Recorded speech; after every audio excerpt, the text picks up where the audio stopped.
Fala pessoal, vamos começar aqui nossa resolução de questões. Mandar um grande abraço para vocês que nos acompanham no nosso canal. Antes de nós iniciarmos o vídeo, pessoal, deixa o like, se inscreve no canal, quem não se inscreveu ainda, para que você aí que esteja estudando voltado para concursos, né, sempre esteja acompanhando as resoluções de questões, porque as questões elas têm uma importância elevada em relação na preparação do teu estudo, tá? Então, mandar uma alusão para o pessoal do nosso curso do Vetorial Concurso, né, sediado em Itapipoca, estado do Ceará, tá bom?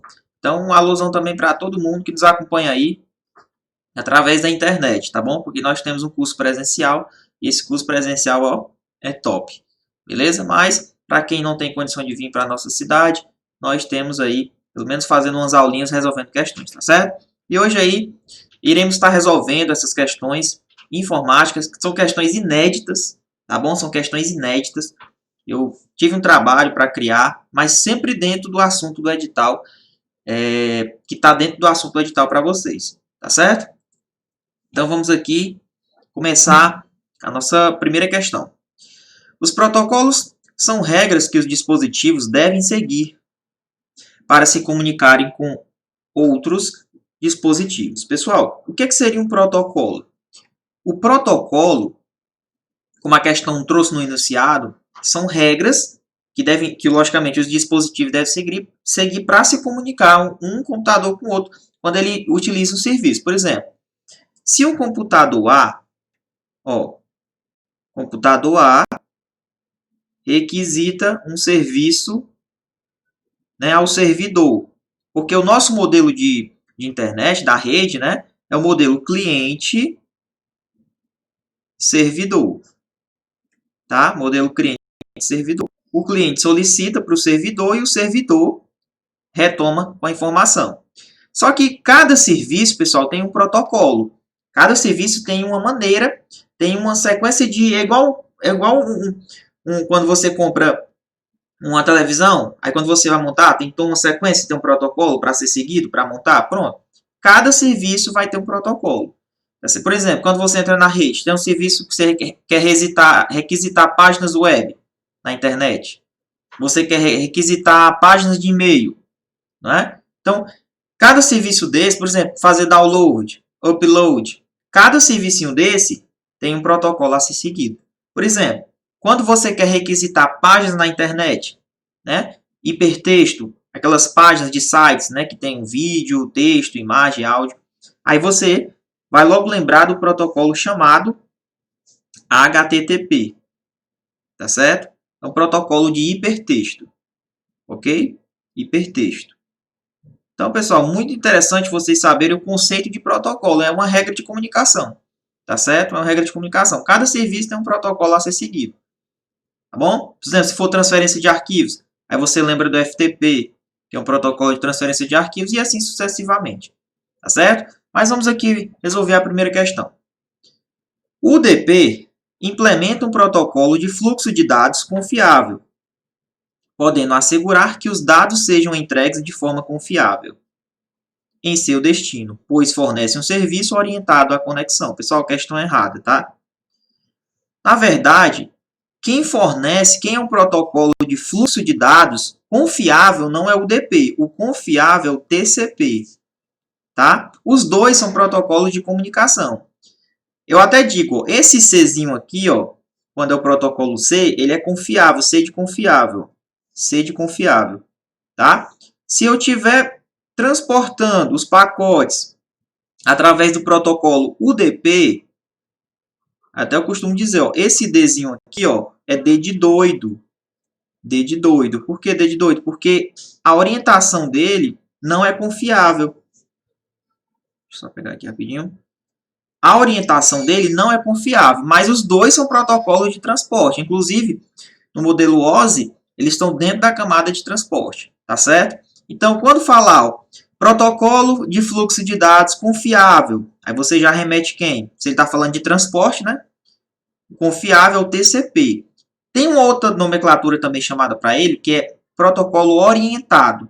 Se for o UDP, é não orientado. Tá certo? Por exemplo, quando você envia os pacotes, se você estiver utilizando o TCP, você sabe que todos aqueles pacotes irão chegar. Agora, se você estiver utilizando o UDP, se você manda 4 pacotes, onde eles vão ser divididos, né, para o fluxo de informações do pacote chegar mais rápido, né, quando você divide. Você manda 4, mas na verdade só chega 3, tá certo? É só lembrar do Skype. No Skype você está ali mandando fluxo de informações, só que às vezes deu uma falha. Você manda a fala, só que às vezes para outra pessoa ela chega o quê? Falhando. Não consegue chegar a todas as informações. Então, com certeza, aí é um exemplo do protocolo UDP. Tá certo? Então, é isso aí, tá? Então, quando falar protocolo de fluxo de dados, confiável, logicamente, protocolo de transportes, para transporte de pacote, podendo assegurar que os dados sejam entregues de forma confiável. Falou em confiável, você vai remeter ao TCP e não ao UDP. Pois fornece um serviço orientado à conexão. Então, essas partes que eu grifei, pessoal, é justamente as palavras-chave que você tem que lembrar desses dois protocolos de transporte, tá? Dentro da rede, TCP e UDP. Então, se for orientado à conexão, você relembra o TCP. Se for não orientado, você lembra do UDP. Tá certo? Então, questão errada, porque, na verdade, esse conceito é um conceito de TCP. As redes LAN conectam redes dentro de uma vasta área geográfica. Pessoal, as redes LAN, aqui a gente está falando de abrangência, não é? Quando é uma rede que abrange uma vasta área geográfica, você lembra não da rede LAN, você vai lembrar da rede WAN, permitindo comunicação a longa distância. Então, se o computador A está aqui dentro do Brasil e você quer se comunicar com o computador B, está fora do Brasil, tá certo? Aí tem os vários dispositivos aí, o satélite, tá certo? Os backbones, né? Aqueles cabos lá que passam por debaixo do mar, tá certo? É o que a gente chama de backbones. Mas em relação à abrangência de comunicação, uma rede, quando ela abrange uma maior área geográfica possível, aí já está falando de rede WAN, tá certo? Rede WAN e não rede LAN. Questão bem tranquila, tá? Rede WAN. Professor, e a rede LAN, ela abrange o quê? Na verdade, a rede LAN, ela vai abranger, pessoal, uma local area network. Por isso que esse LL de local, tá? E na verdade, esse W aqui da rede WAN quer dizer de mundo. Pensa, world, né? Pensa no mundo. Grande área geográfica, tá certo? Então, pessoal, a rede LAN, o aparato dela, por exemplo, é uma rede local. Você vai aí dentro da sua casa mesmo, no quarteirão, no âmbito de uma casa, onde você conecta, por exemplo, um roteador aqui, e eu tenho vários dispositivos conectados a esse roteador. Pode ser um notebook, pode ser um tablet, pode ser um celular, tá certo? Agora, observem a questão da distância, ó. Geralmente, até quem está abaixo lá no prédio, quem tá lá na parte de baixo, você vê que se conecta. Então, ela, na verdade, quando você sai daquele perímetro, já não se conecta mais. Entendeu? Por quê? Porque a abrangência da rede LAN, ela é uma abrangência em sede assim, de um quarteirão, de uma casa, de um local. É quando fala vasta área geográfica, a grande, tá certo? Vasta área geográfica, você lembra da rede WAN, tá certo? Você vai lembrar da rede WAN. Professor, tem outra também? Tem a rede MAN. A rede MAN, mas a gente já viu aí em outras aulas, é a Metropolitana Area Network. Aqui é um âmbito entre cidades, tá? Cidades, geralmente filiais de empresas, né? Então, uma cidade para outra, tá? Utilizam a rede MAN. Local Area Network, a rede LAN no âmbito de uma casa, no quarteirão de um local, tá? E a rede WAN é a maior abrangência. Só lembrar do 3G, do 4G, que abrange uma vasta área geográfica. Beleza? Então tá aí. Falou em vasta, não é LAN, e sim a WAN. Comunicação de longa distância. É só lembrar da WAN, ok? Então vamos lá. Questão errada. O hub e o switch são equipamentos que têm como função conectar diversos computadores em uma rede. Realmente, pessoal. O hub e o switch, eles são como se fossem equipamentos, tá? Dispositivos centrais que permitem a comunicação com diversos computadores. Então, eles são colocados como elementos centrais. Por exemplo, você coloca um switch aqui. Aí, nesse switch, você conecta vários computadores. Tá? O switch, geralmente, ele é utilizado para conectar computadores em uma espécie de topologia física, né? A forma como os computadores irão se arrumar, uma topologia estrela. Tá bom? Então, ele é colocado aqui, ó, como um dispositivo central. Só lembrar da topologia estrela. Tá? Só que, geralmente, as provas costumam cobrar essa diferençazinha entre o switch e o hub. Tá bom? Elas costumam cobrar essa diferença entre o switch e o hub. Professor, como é que seria essa diferença? Essa diferença é o seguinte, ó. Se tu estiver utilizando um switch, tá bom? Tu consegue mandar uma informação só para aquele computador que tu quer. Se vamos supor que tu tem 5 computadores conectados. Se tu tá com o switch nó central, tu manda informação só para o computador A, por exemplo. Não precisa mandar nem para o B, nem para o C, nem para o D. Se tu estiver utilizando um hub, o que é que vai acontecer? Para tu mandar uma informação para o A, tu vai ter que mandar automaticamente para os outros computadores. Então isso é meio chato, né? Então o switch ele tem uma certa vantagem, tá bom? Então, mas os dois, é importante saber que os dois são equipamentos que a função dele é conectar computadores em uma rede. Já expliquei para vocês a questão da topologia estrela, tá? Topologia. Como eu falei para vocês, o objetivo aqui é resolver as questões. A parte teórica vocês já devem estar estudando, tá? Porque o objetivo é a resolução de questão. A principal diferença entre eles está na forma como transmitem os dados, perfeitamente, entre os computadores. Enquanto os hubs, olha aí, está falando do hub, ó. Enquanto os hubs reúnem o tráfego em somente uma via, o switch cria uma série de canais exclusivos em que os dados do dispositivo de origem são recebidos somente pelo dispositivo de destino. Olha que interessante, pessoal. Isso, mais uma vez, confirma o que eu falei. O hub, ele reúne o tráfego em uma via. Pô, se eu mandar para o A, eu tenho que mandar para todo mundo.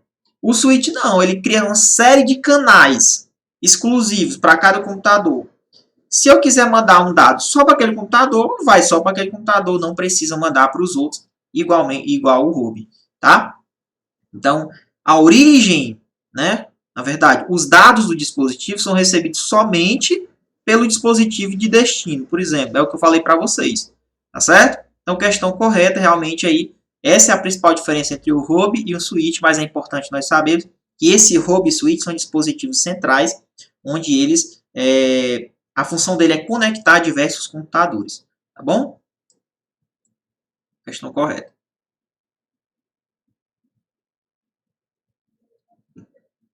Antivírus é uma barreira de proteção que controla o tráfego de dados entre seu computador e a internet, através de uma política de segurança.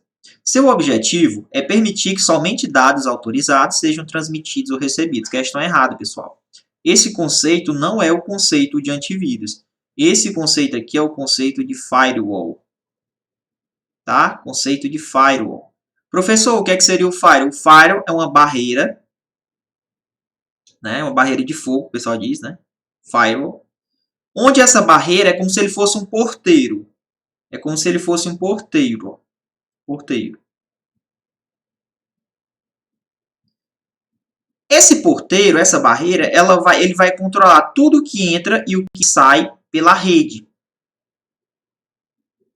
Na internet. Tudo que entra e sai da onde? Do teu computador para a internet, né, da rede, ou então da rede da internet para o teu computador. Tudo que entra e que sai.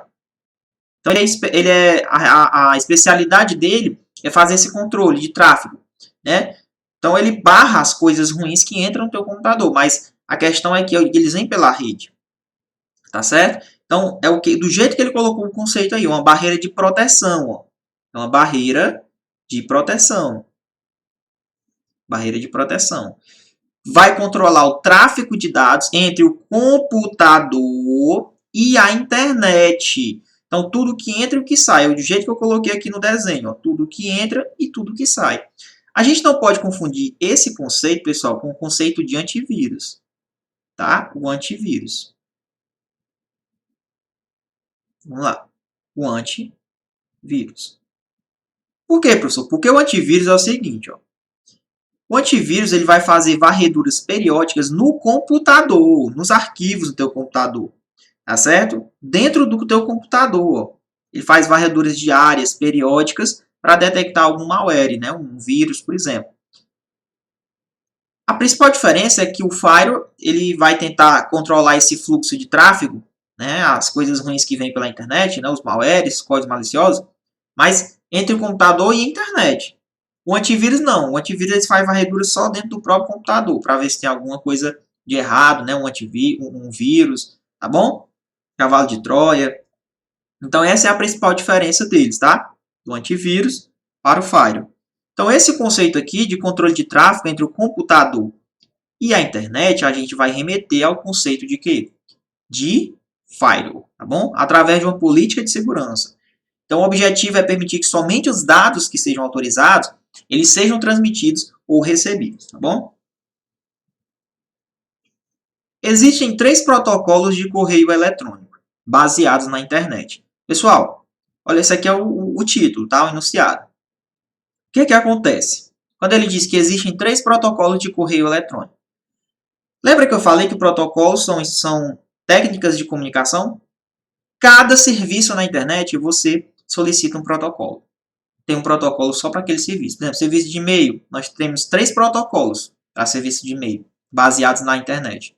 Se for serviço de transferência de arquivo, nós temos o FTP. Professor, mas se for serviço de HTTP, é o quê? Protocolo HTTP? Hipertextos. Se você utiliza o HTTPS, esse Szinho no final quer dizer que é mais seguro. Mas são 2 protocolos que fazem a mesma função. Requisitar páginas web. Entendeu? Só que um é mais seguro que o HTTPS, ele tem a criptografia, tem aquele cadeado verde, né? É mais seguro que o HTTP.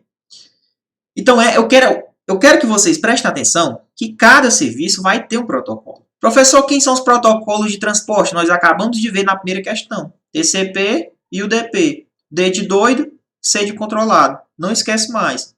Tá certo? Tem protocolo de controle de acesso remoto, onde você controla um computador que está em outro local, né, através de protocolos como o Telnet, tá bom? O SSH. Então, pessoal, são esses protocolos que vocês têm que tomar cuidado, que podem estar caindo na prova de vocês. E protocolo sempre está caindo, beleza? Então, vamos lá. Quem são esses 3 protocolos de e-mail, professor, que ele está falando aqui? Ó? Nós temos o SMTP, que é responsável pelo envio de e-mails, envio.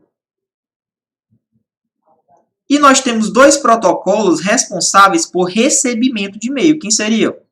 O IMAP e o POP3.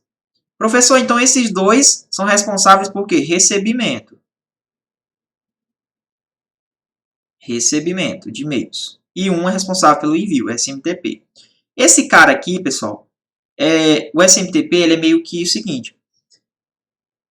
Existe um ataque chamado spoofing, meio spoofing, né, onde ele altera o cabeçalho do endereço. Aí, na verdade, chega um outro endereço para outra pessoa, né? Na verdade, chega um e-mail, mas com um endereçamento diferente. É o ataque de spoofing.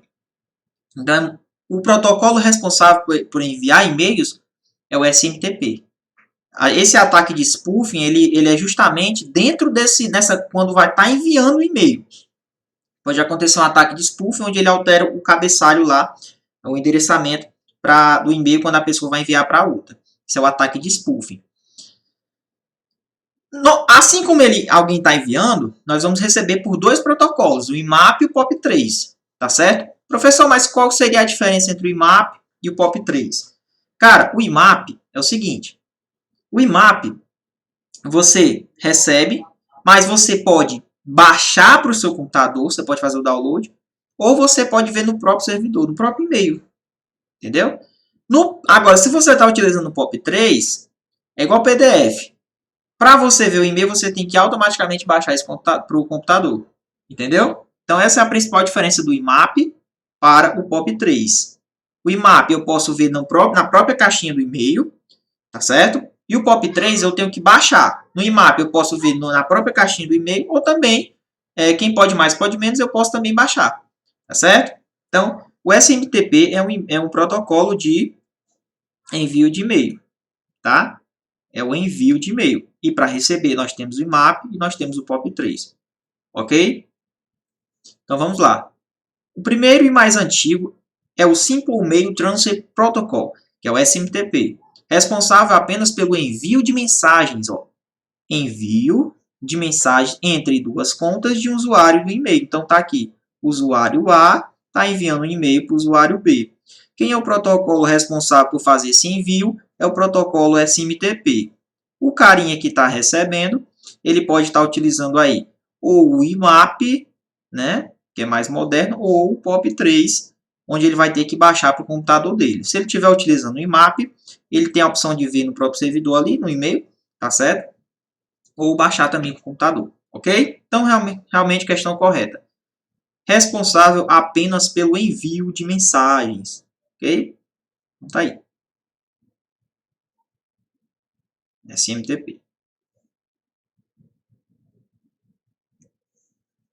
Uma intranet é uma rede privada pertencente a uma organização de acesso restrito a seus membros. Então, pessoal, olha o que é interessante aqui. A gente já vai explicando a matéria em cima da questão, tá certo? Eu fiz uma votação aí no YouTube, foi bem interessante. A maioria escolheram eu dar aula com a matéria em cima de questões. Eu acho que é até melhor, tá? Então, vamos lá. O que seria a intranet? Pessoal, a intranet, que é um dispositivo central. Pensa que aqui é uma empresa, tá? Aqui são todos os computadores de uma empresa. Vou tentar desenhar aqui rapidinho. Vem aqui. Pensa que isso aqui é uma empresa A. Todos os computadores que estão dentro dessa empresa conectados, tá certo? Eles estão conectados, ó. Só que é como se tivesse uma internet aqui dentro ó, dessa empresa, só que interna. Só quem tem acesso a essa internet privada é quem? É os funcionários. É os funcionários.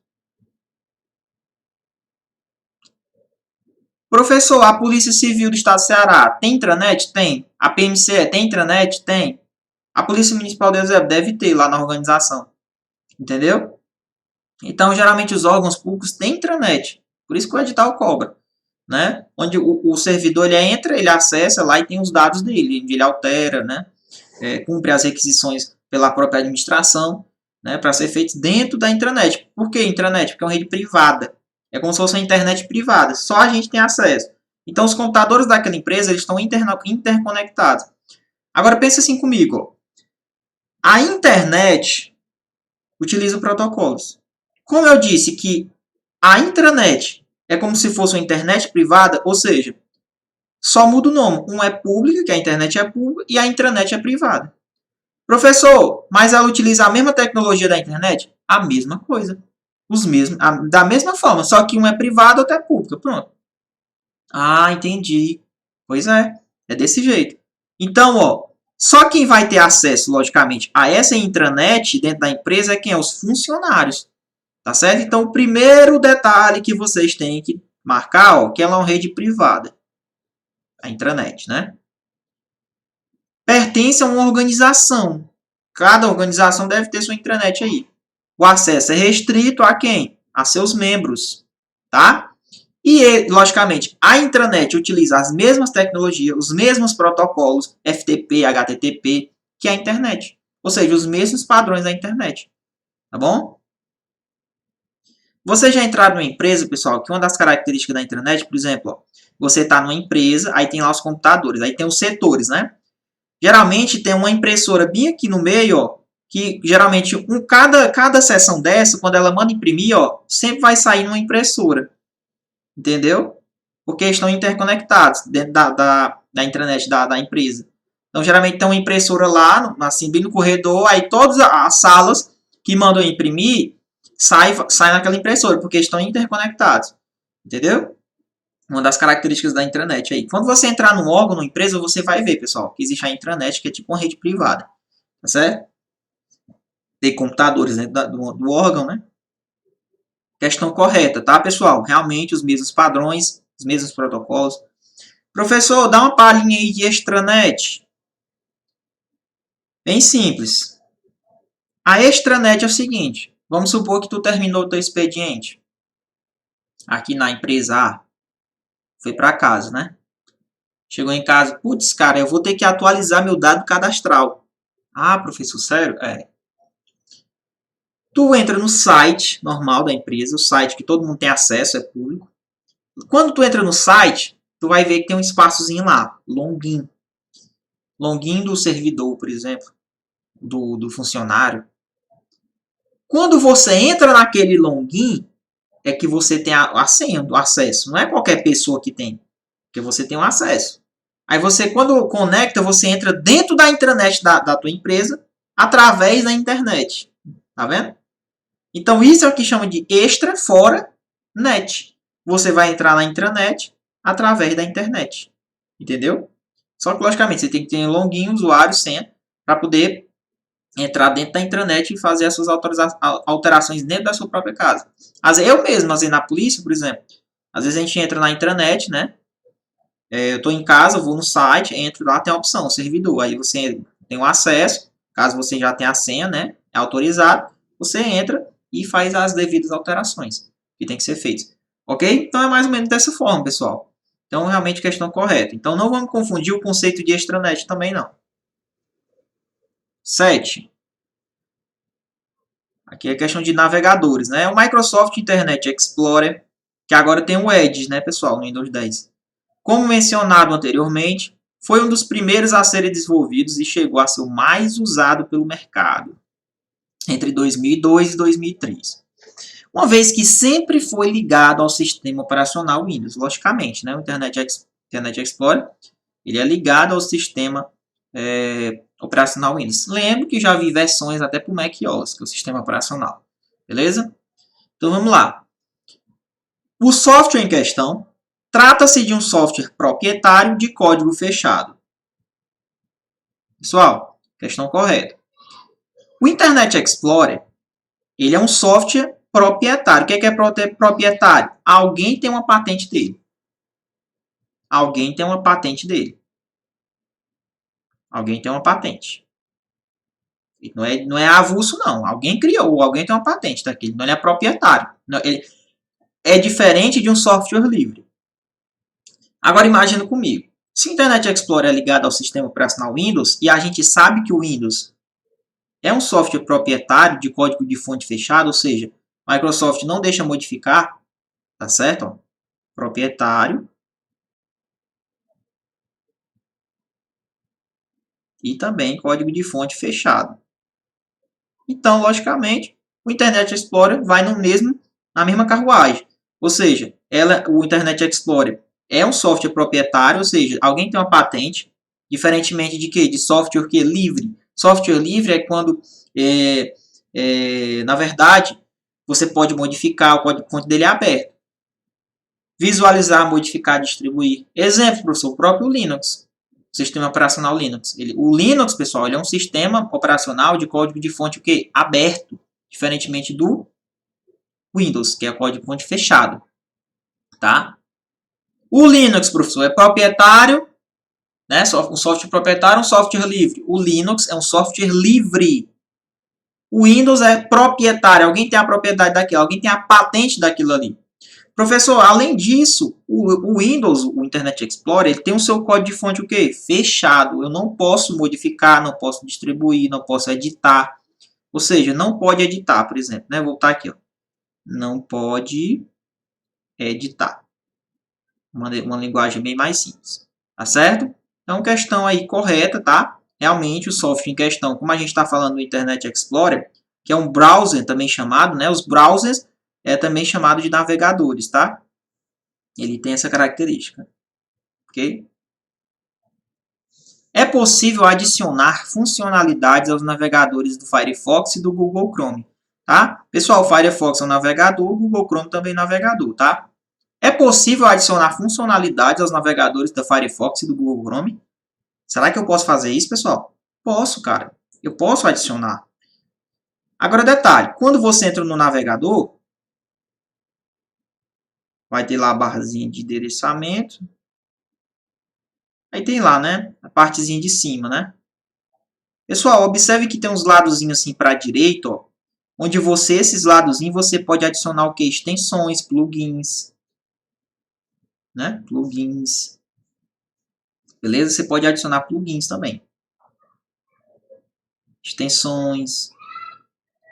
Eu mesmo, extensões.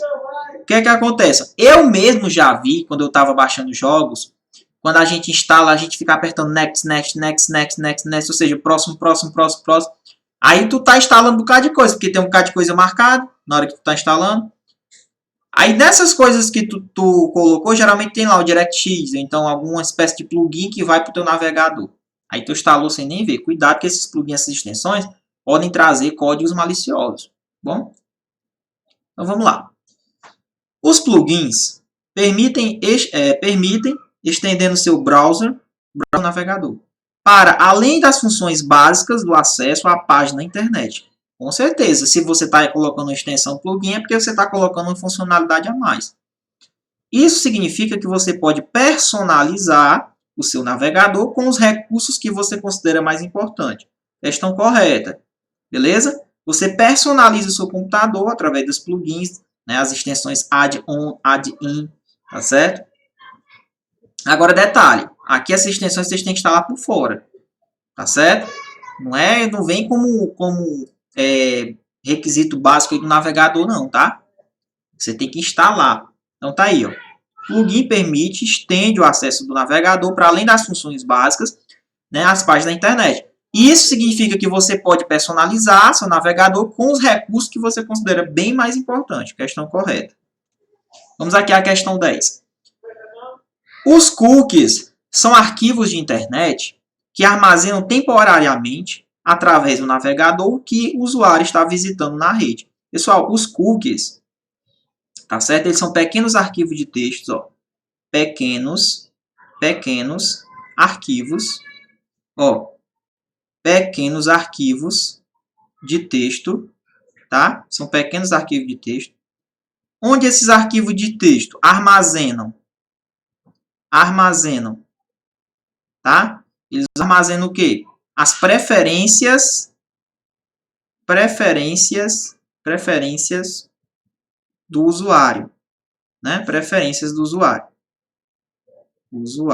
Então, pessoal, o que é que acontece? Esses arquivos de texto, eles ficam armazenados no próprio PC, tá? No próprio PC. Então, os cookies, eles armazenam as preferências do usuário. São pequenos arquivos de texto, tá bom? Então, é isso aí, ó. São arquivos de internet que armazenam temporariamente através do navegador, né? O teu navegador que está no teu computador, o que o usuário visita na rede, realmente. Então, mais uma maneira que pode cair também na prova é dizer que eles são pequenos arquivos de texto, né? Que armazenam as preferências do usuário. Então, tudo que tu entra na internet, aquele site, aí tu começa a site de compra é o que fica mais. Quando tu coloca o site de compra, parece que de tanto comprar, parece que o computador entende que tu tá naquela sequência, tu costuma comprar daquela sequência. Então ele armazena lá as tuas preferências, os itens que você clicou. Aí quando tu entra de novo, tá lá. Como se tu já tivesse clicado naquilo ali. Entendeu?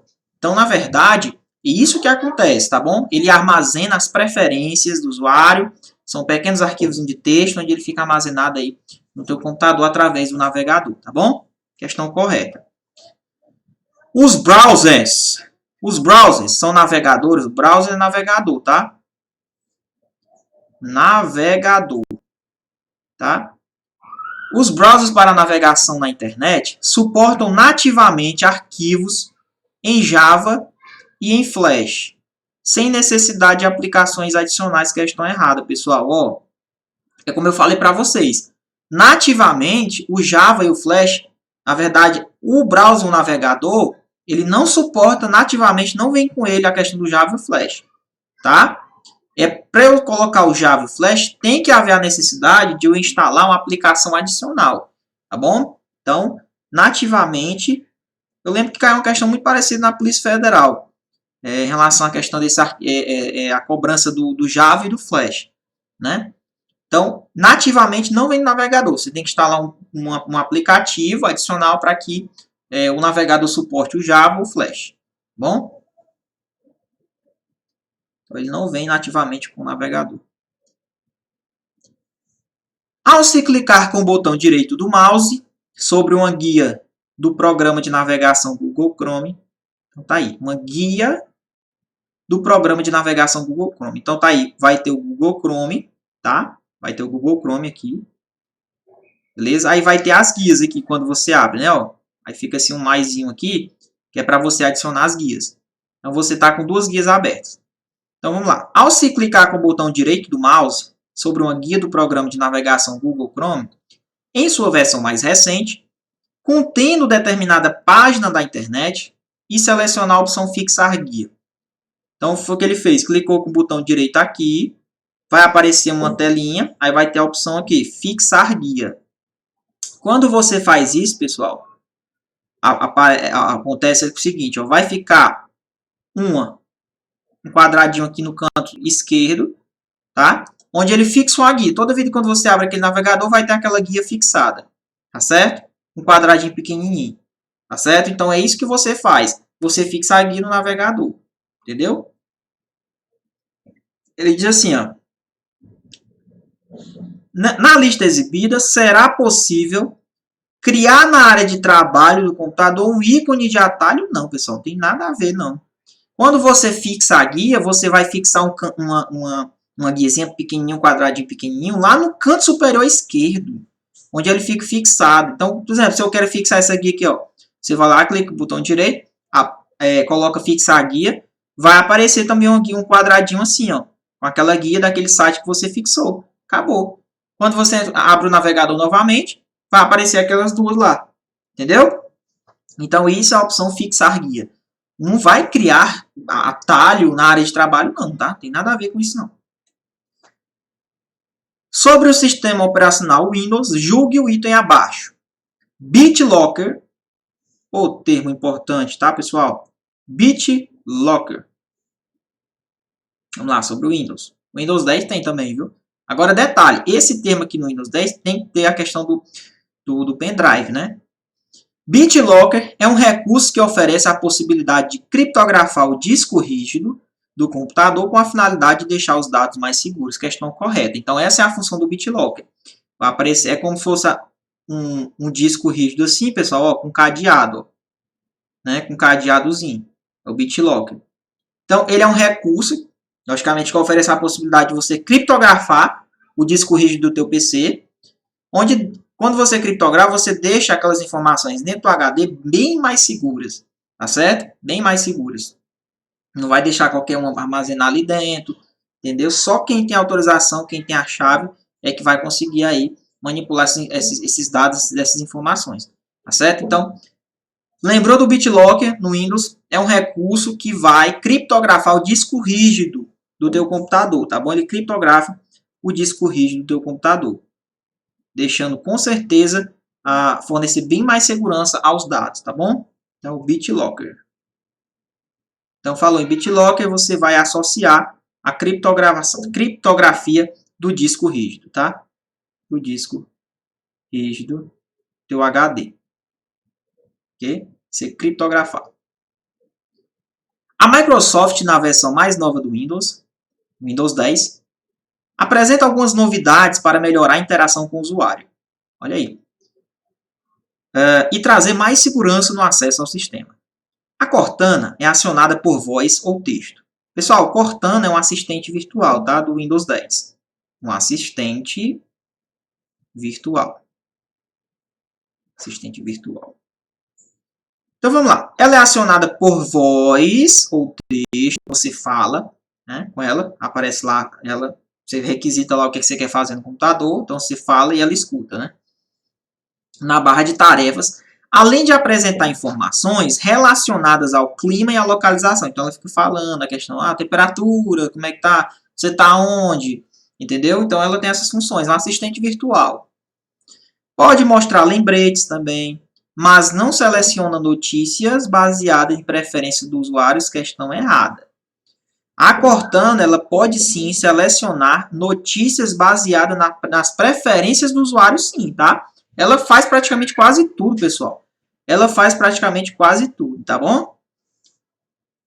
Windows Hello, né? Windows Hello é uma maneira mais pessoal de entrar em seus dispositivos do Windows 10. Então tá aí. O Windows Hello é uma maneira mais pessoal de você entrar nos seus dispositivos do Windows 10. Cuidado que às vezes no enunciado você consegue aí estar raciocinando na hora da prova, tá? Podemos afirmar que esse sistema, Windows Hello, inclui métodos de reconhecimento digital, rosto e a íris. Com certeza, pessoal. Então você vai entrar no teu PC através de quê? Ó? Reconhecimento digital. Então é um dispositivo de segurança. É uma maneira mais pessoal, mais segura de você entrar nos dispositivos do Windows 10. Então o Windows Hello ele trouxe essas funcionalidades, incluiu métodos de você entrar no Windows através de quê? Reconhecimento por digitais, rosto, a íris, né? Através de você botar assim o olho, né? E ele abre o programa.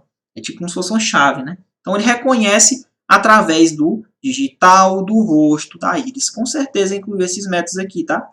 Questão correta. Só dá uma olhadinha no seu material, tá? O Windows Hello no Windows 10, ok? O Miracast é uma tecnologia sem fio que o computador pode usar para projetar sua tela em televisões, projetores e médias plays de streaming compatível. Questão correta. Pessoal, pouca gente conhece o Miracast. Primeiro, tecnologia sem fio. Serve para quê, professor? Projetar a tela do computador em uma televisão, um projetor, né? Mas sem fio. Entendeu? Tem só um dispositivo que você tem que colocar, uma adaptaçãozinha, para que você possa utilizar essa tecnologia. Então, o Miracast, bem simples. É uma tecnologia de uso sem fio que você serve para projetar a imagem do seu computador, na televisão, no projetor, né, no stream compatível, tudo isso aí. Questão perfeita. Então, na verdade, muitas questões de informática, às vezes cobra só o conceito, às vezes você não sabe o que é. Então, Miracast, tecnologia sem fio, que ele vai ser utilizado para projetar na sua tela do computador, em televisões, projetores, media plays e streaming compatível, ok? Questão correta. O Windows 7 oferece 3 tipos de contas de usuário, ao contrário do Windows 10, que oferece 2 tipos de conta de usuário. Será, professor? Questão boa, né? Fiz a comparação aqui na hora que eu criei. Ó. Comparei a questão do Windows 10 com o Windows 7. O Windows 7 é muito cobrado em prova, tá? Porque não são todos os órgãos ainda que estão com o Windows 10, né? Ó, pessoal, no Windows 7 nós temos 3 contas. No Windows 10 perdeu-se uma, ficou só com 2. Quem é? O administrador.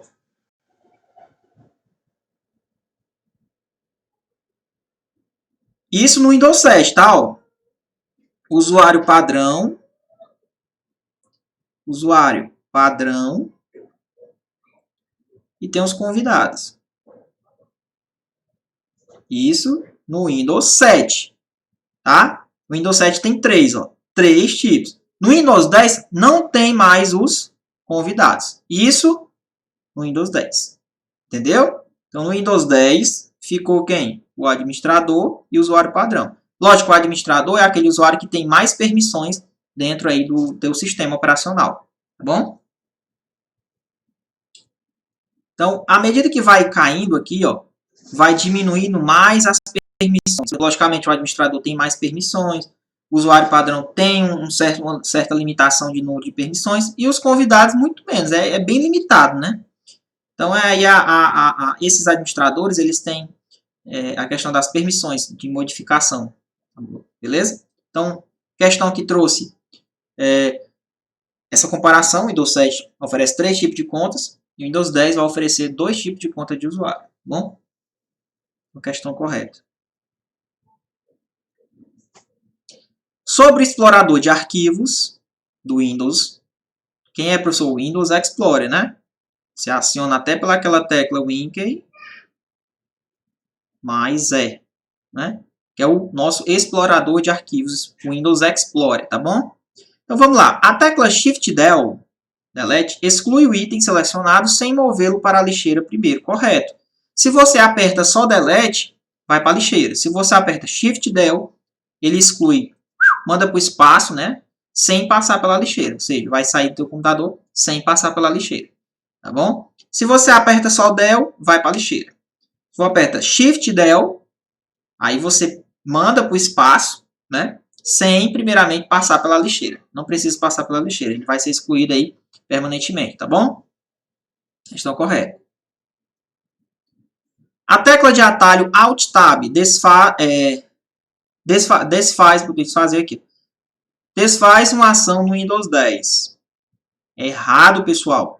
Quem desfaz uma ação é o quê? Ctrl Z, né?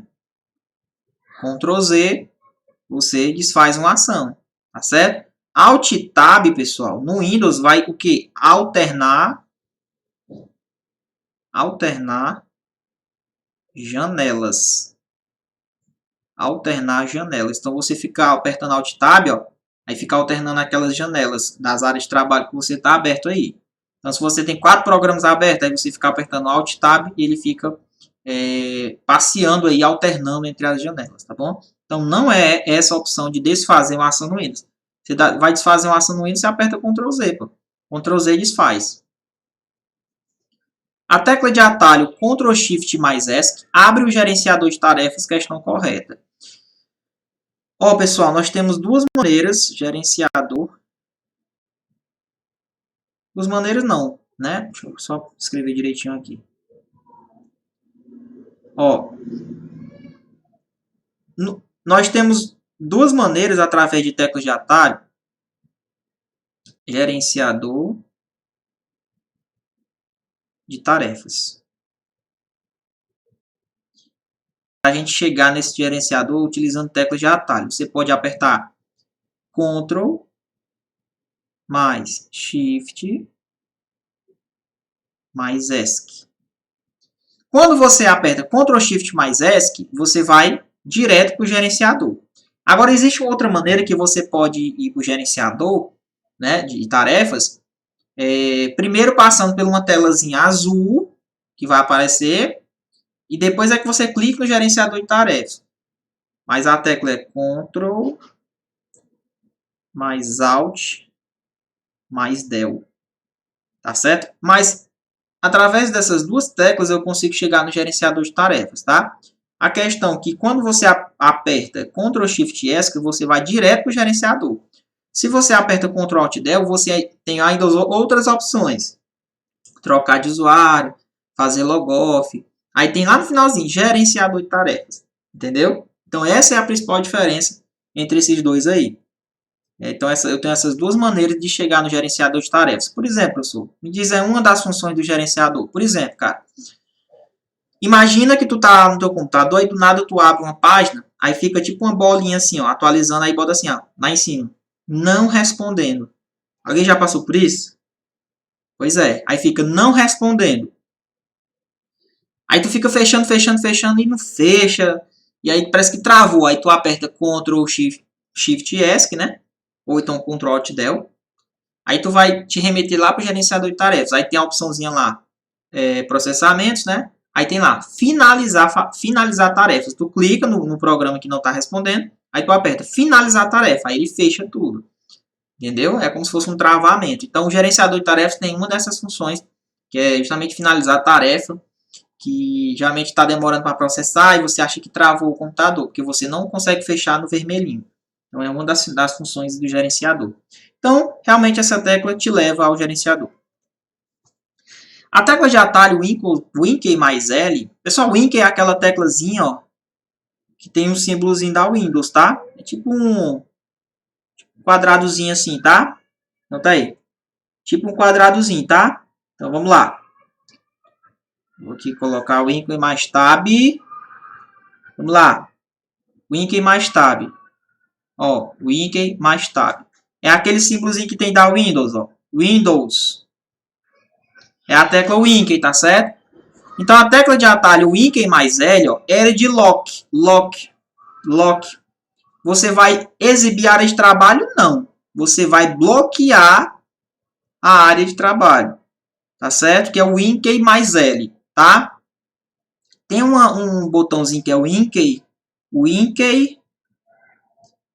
mais D, que vai esse D de desktop, que vai te remeter sim a exibir a área de trabalho. Aí sim seria a exibição da área de trabalho, mas o INC mais L é responsável por lock, fechamento, bloqueamento da área de trabalho aí, tá certo?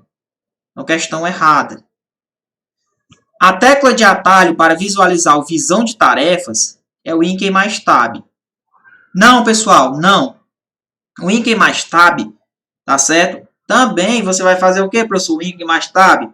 Você vai alternar. Peraí, vamos aqui. A tecla de atalho para visualizar o visão de tarefas. Opa! O que seria o visão de tarefas, cara? Ó, visão de tarefas é o seguinte, ó. INC Tab. Quando você aperta o INC Tab, vai aparecer tipo assim, uma janela com várias tarefas que você está utilizando no computador, assim, ó. Inclusive tem até uma barrazinha de rolagem aqui, ó.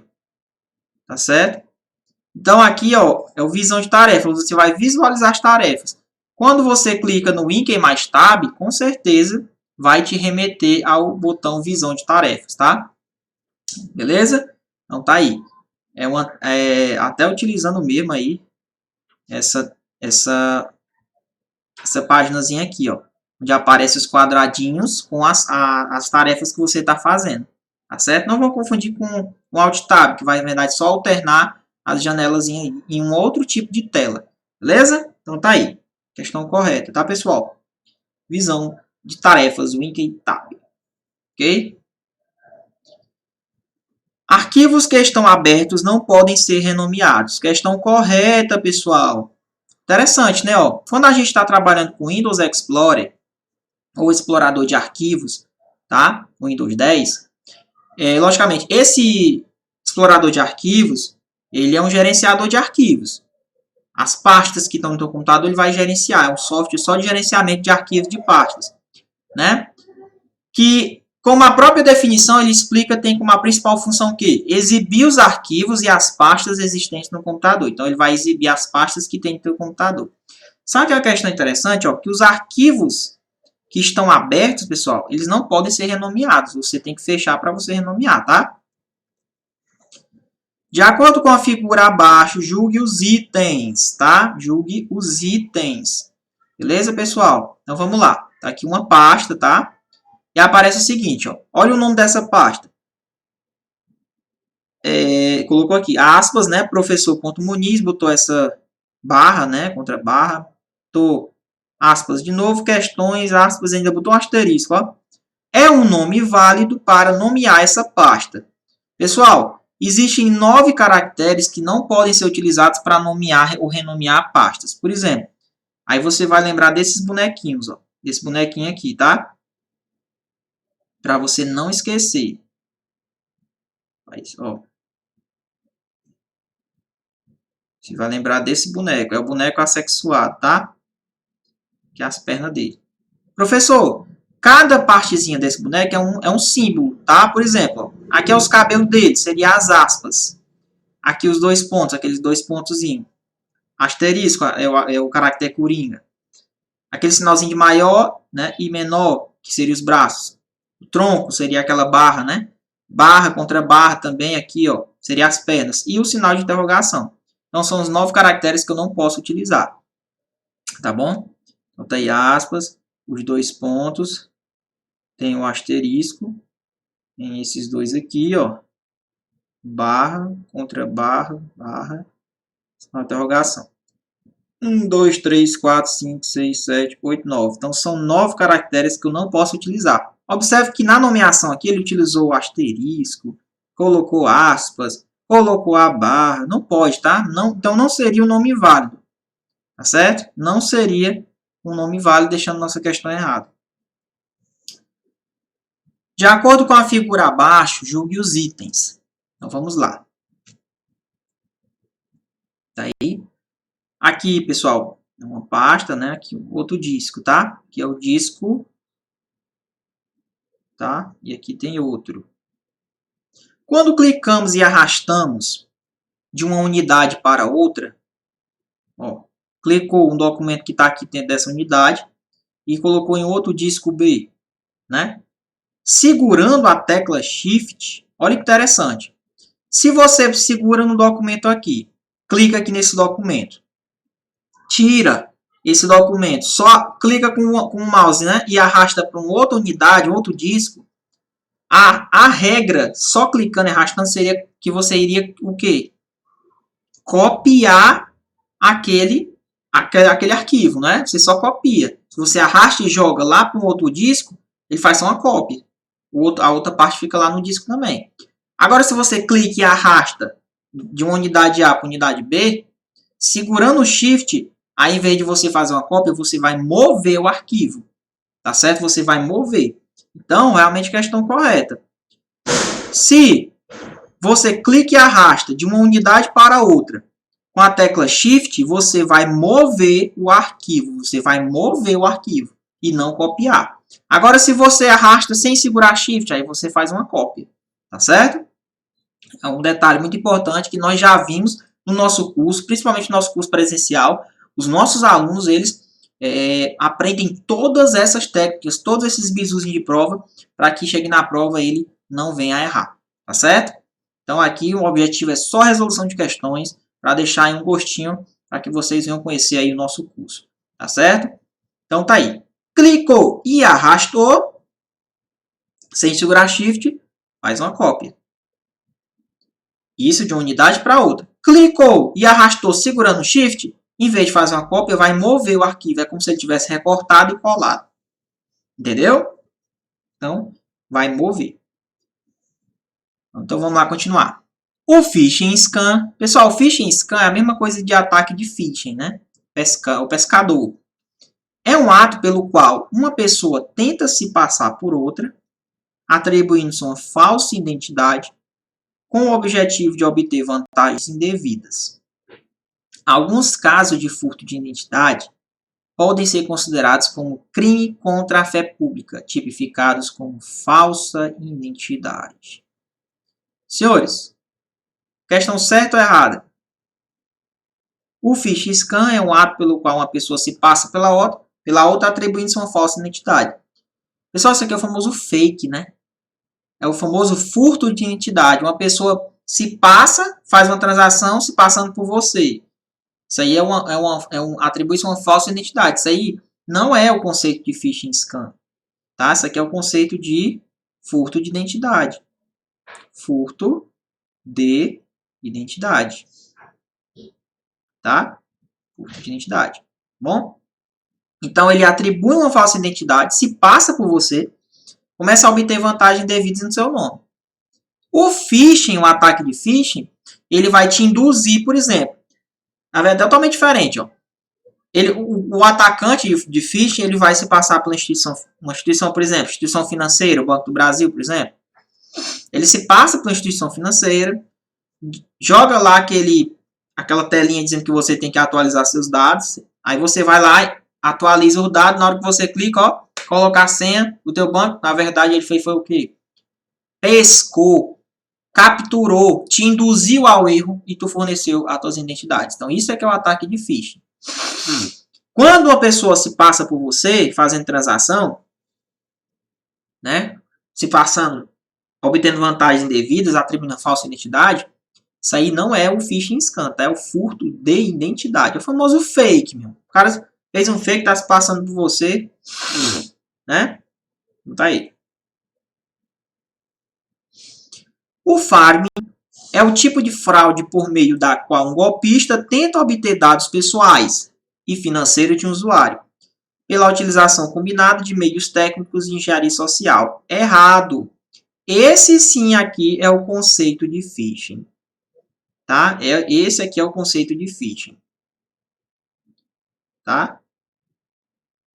Esse sim é o conceito de ataque de phishing. Phishing em inglês, pessoal, é pescando. Ó. Ele vai pescar os teus dados, pescando. Né? Então, o phishing é uma fraude, ele vai te induzir, é um golpista, ele vai te induzir a um erro para tu fornecer os dados para ele. Né? Dados financeiros, pessoais. E essa técnica de phishing, pessoal, é importante a gente citar, que ela é sustentada em cima de uma plataforma chamada engenharia social. O que seria engenharia social? Engenharia social é uma técnica que você utiliza, uma técnica de de fraude, onde as pessoas elas são induzidas a fornecer dados, entendeu? E o phishing é uma das técnicas que é utilizada em cima desses meios técnicos com a engenharia social. Na verdade, esse conceito aqui é de phishing, tá? Agora, o que é que acontece? O farm, pessoal, é diferente, ó. O farm, você quer ir no seu site, né? O site lá que você quer ir, você entra bonitinho no site, chega no site real, só que quando você clica e aperta Enter, em vez dele te redirecionar para aquele site, né? Aquela instituição financeira, você bota bonitinho. Só que quando tu aperta Enter, ele te redireciona para um outro site. Quando tem esses problemas de redirecionamento, ele te diz que tem um problema de DNS no servidor DNS. Então, quando a gente tem um problema no servidor DNS, a gente já vai, ou seja, tu quer entrar no site, quando tu aperta Enter, ele te redireciona para outro site. Aí tu lembra do ataque de farming, tá bom? Ataque de farming. Aí você lembra também da palavra redirecionamento. Redirecionar. Redirecionar. Tá bom? Você vai redirecionar e tem um problema no servidor DNS, que é aquele servidor tradutor, né? Tradutor dos domínios. Traduz o IP para o domínio, domínio para o IP. Tá bom? Questão errada. Questãozinha de Excel. Olha aí. Julgue o item abaixo. Olha com a planilha. Pessoal, aqui são as colunas, ó, B, C, D, E. E aqui, ó, as linhas. 1, 2, 3, 4, 5. Tá bom? Então tá aí. Ele colocou uma fórmula aqui e fez uma pergunta. Igual se C2 maior que B2, ponto e vírgula, acima do orçamento, dentro do orçamento. Pessoal, vocês que nunca tiverem contato com Excel, devem estar se perguntando, que porra é esse que está perguntando? Pois é, muitas questões podem trazer assim. Coloca um desenho na planilha, você vai raciocinar, vai olhar o que ele está falando e vai tentar achar uma conclusão. Tá certo? Olha o que ele colocou. O Excel ele trabalha com fórmulas. E uma das fórmulas mais conhecidas é a fórmula SI. Olha aí, ó. Igual se. Aqui ele está dizendo, ó, é um condicional. Se C2 for maior que B2. Como é que ocorre a fórmula SI? Ó? A fórmula SI é assim, ó, igual. Ele vai dar uma condição, você vai analisar essa condição. Se essa condição for verdadeira, remete ao primeiro valor. Se ela for falsa, remete ao segundo valor. Pronto. Só isso. O que ele diz? Ó? Se C2 é maior que B2. Cadê C2? Ó? Aqui. C2 é maior que B2? Ó? Será que R$ 921,58 é maior que 800? É. Então tá verdadeiro. Então vai remeter o quê? Ao primeiro valor. Então, ó. Então, como é verdadeiro, então está acima do orçamento. Então, está acima do orçamento. Então, essa é uma forma de você analisar planilhas. Tá certo? Dentro do Excel. Então, tá aí, ó. Remeteu acima do orçamento. Tá vendo? Ou seja, aqui não é dentro do orçamento. Podemos concluir que o status está dentro do orçamento. Não. Na verdade, está acima do orçamento. Tá bom? Então, aqui é só uma questão mesmo de interpretação de forma. Não teve cálculo nenhum. Ok? Questão errada. E a nossa última questão. Em relação aos tipos de backup, é correto afirmar que o backup incremental é a cópia de segurança na qual são copiados somente os arquivos alterados depois do último backup. Nossa questão está correta, pessoal. Pessoal, primeiramente, um backup, você faz um backup, você pega os arquivos aqui de dentro do A, da unidade A, e você não pode fazer um backup e colocar dentro do próprio disco. Você tem que colocar o quê? Em discos diferentes. Você coloca em outra unidade. Tá certo? Porque se você perder aqui, ó, você está em outro disco com aquelas informações. Só que é o seguinte, o que é o conceito de backup incremental? O backup incremental, pessoal, ó, o que seria o backup incremental? Vamos supor que tu fez um backup aqui, vamos supor que tu fez um backup completo dessa informação. Tu fez um backup, eu escrevi em português, tá? Fez um backup completo. Backup completo aqui no A. Só que durante os outros dias, Tá certo? Por exemplo, vamos supor que tu trabalha numa empresa. Então, a cada dia, na verdade, cada dia que vai se passando, tu vai fazendo backup daquelas informações. Tá certo? Então, existe um backup que, para tu não ficar fazendo toda hora, backup todo dia de todas as informações da empresa por dia, tu pode optar pelo backup incremental. O que é o backup incremental? Ele só vai fazer o backup daquilo que foi alterado desde o último backup que você fez. Então, todo dia ele vai fazendo só o quê? Só incremento. Ó. Incremento que foi alterado. Incremento que foi alterado. Entendeu? Desde o último backup. Não importa se é um backup completo ou outro tipo de backup. Tá certo? Quando eu falo último backup, pode ser qualquer backup. Entendeu? Então, o incremental ele serve para você fazer as cópias de segurança somente daquilo que foi alterado depois daquele backup grande que você fez. Por exemplo, ó, fez um backup aqui no A, né? Chegou no outro dia, no dia B, só faz o backup do que foi alterado. No dia C, faz o backup só do que foi alterado no dia B. D, faz o backup só do que foi alterado desde o C. Então, e assim sucessivamente. Ele só vai copiar o que foi alterado. Não precisa tu ficar fazendo todo dia um backup completão, tá certo? Senão é muito trabalho, né? Então tá aí. Beleza? Questão correta, realmente o backup incremental só vai copiar os arquivos que foram alterados depois do último backup. Senhores, ficamos aqui com a nossa resolução de questões. Grande abraço para vocês. Espero que tenham gostado do nosso novo cenário. Tá certo? Aí, estou muito feliz com os comentários de vocês. Continue com os comentários de vocês, para que a gente possa estar fazendo diversos outros vídeos aí de informática. Tá bom? Grande abraço para vocês. Beijão do professor Muniz e até a próxima. Valeu, pessoal!